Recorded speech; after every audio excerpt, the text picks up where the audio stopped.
Bonjour Julien Lianas.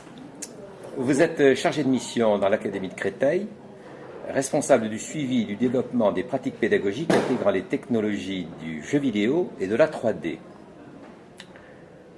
Pourquoi le jeu sérieux, selon vous, et la 3D apparaissent-ils aujourd'hui dans le développement de nouveaux outils au service des enseignants? Alors la 3D, pour moi c'est assez simple.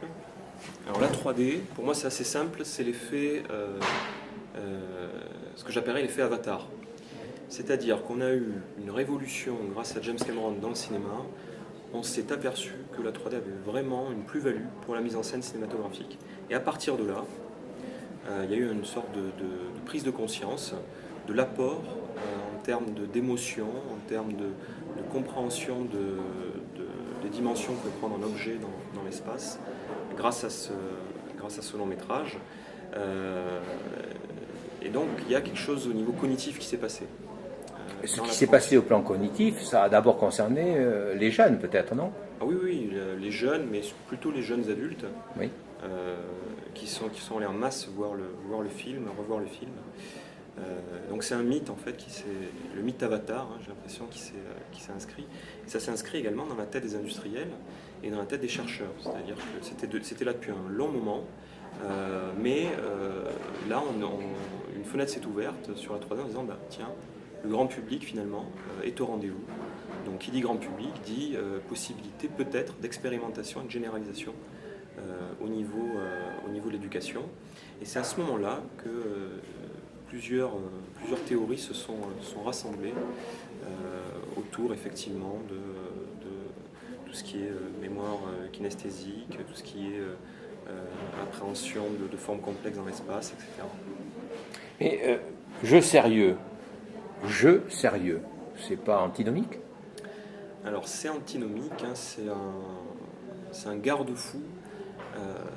À mon sens, c'est un garde-fou que l'industrie du jeu vidéo a construit.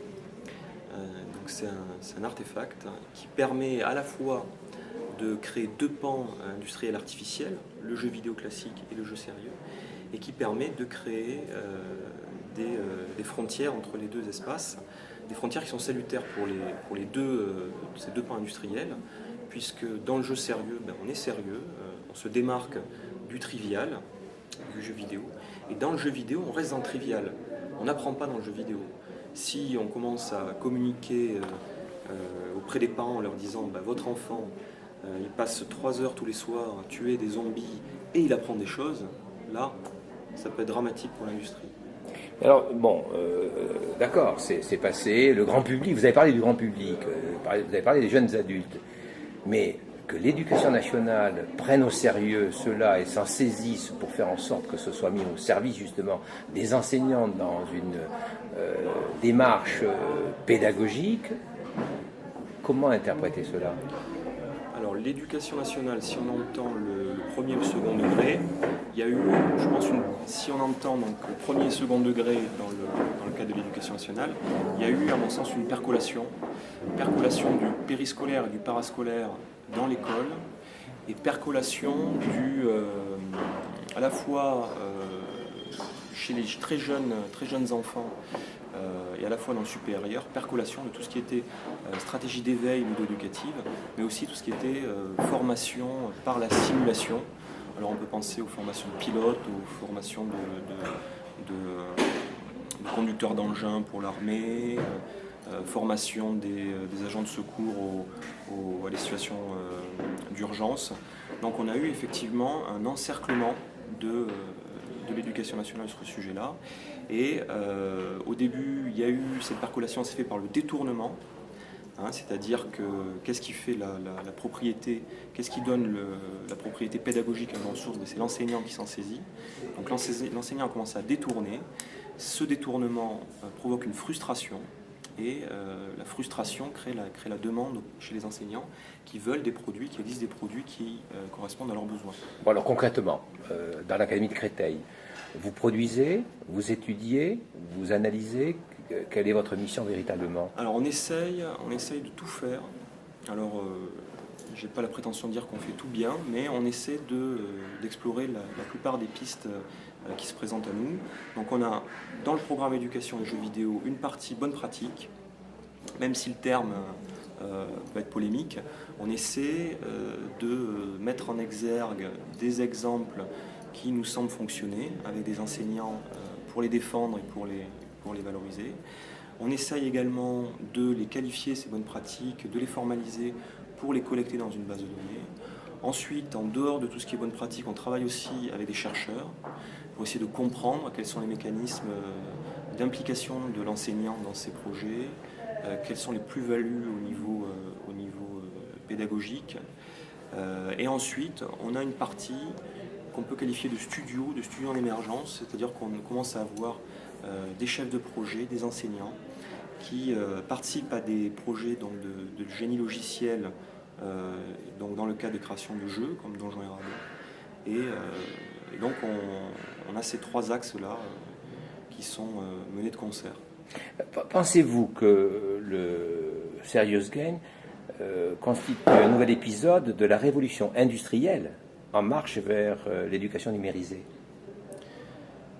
Alors c'est justement un débat, actuel qui est bien plus profond que le simple jeu sérieux.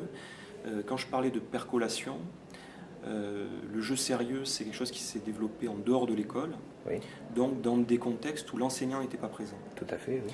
Et lorsque le jeu sérieux arrive dans l'école, là l'enseignant dit quelle est ma place, oui. Et on se retrouve avec des processus qui simulaient l'enseignant, un tuteur intelligent, etc. etc.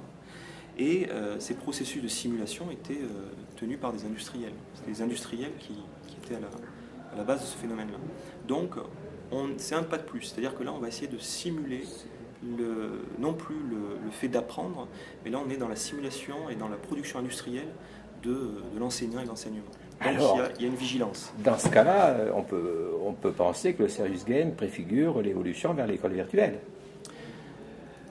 À ce titre-là, oui, c'est-à-dire qu'on a une virtualisation non plus seulement de l'apprendre, mais de l'enseigner. Et ensuite, c'est la base du Serious Game, c'est-à-dire que le Serious Game, c'est souvent des situations de simulation. C'est un peu la simulation de la leçon de choses.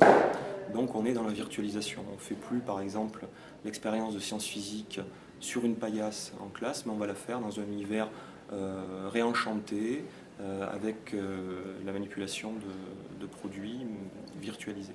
Alors, on ne risque plus dans ces conditions d'avoir des vapeurs de chlore dans le laboratoire et donc de faire prendre des risques aux élèves et aux professeurs, voilà. Si je comprends bien. Voilà. Alors là, c'est encore un autre débat. Ouais. C'est la gestion de ces risques. Quelle est la bonne balance? Est-ce qu'on doit exposer l'enfant à ces risques-là? Est-ce qu'on ne doit pas l'exposer justement en simulant? Mais toutes ces questions-là, Educavox va suivre de très près tout ce qui se fait sur les Serious Games et en particulier, on essaiera de vous revoir pour que vous nous fassiez un peu le point de la situation. Je vous remercie. J'espère qu'entre-temps, j'aurai continué à avancer. Merci beaucoup.